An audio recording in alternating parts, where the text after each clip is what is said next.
Rahbarim bilan tortishib, bir kunda 210 tadan oshiq uspешно qilib ketgan kunim. 2025-yil katta yutug'im Asko jamoasiga qo'shilganim bo'ldi. Safimizga 80 mingdan ortiq mamnun mijozlar qo'shildi.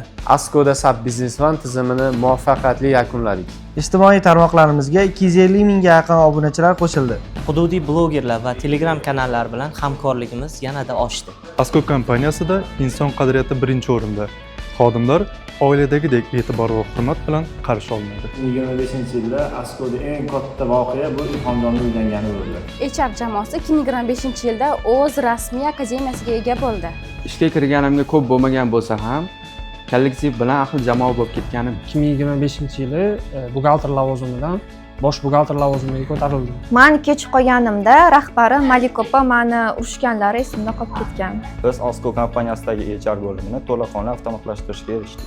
Asosiysi jamoa rivojlandi, birdamlik va hamjihatlik oshdi. 2025-yilda esda qolarli narsa Zarba aka bilan Muhammad Fotih bo'shatamiz deb Zarba aka o'zlari bo'shab ketib qolganlari bo'ldi. 2025-yil bizning jamoamiz yana ham kengaydi, ko'p yutuqlarga erishdik, ko'plab mehnatlar qildik.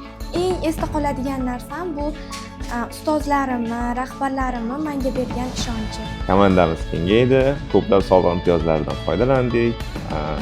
Keyingi yillarda kompaniyamizga omad tilayman. Men mijozni do'konga yo'naltirganimda, mijoz borib, do'kon administratorlaridan meni topib berishligini iltimos qilishgan. Lekin men do'konda ishlamaganligim sababli ular balon xarid qilmasdan chiqib ketganlar do'kondan. Lavozim ko'tarilgani nazoratchidan katta nazoratchiga o'tgan. Market Pro programmasidan SAP programmasiga o'tganimiz deb hisoblayman, chunki barchamizga ancha qulay olib keldi. Eng qiziqarlisi, Avaz aka sun'iy intellektda bloknot yutib olganman, ya'ni istoriya qo'yib.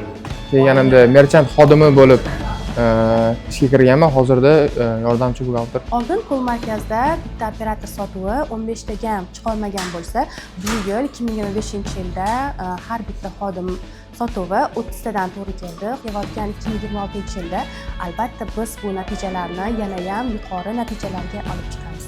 Bizada shanba kuni svet bo'lmagani uchun bir kun bekorchi o'tirdik va faqat pista chaqdik. Bu men uchun esda qolib ketdi.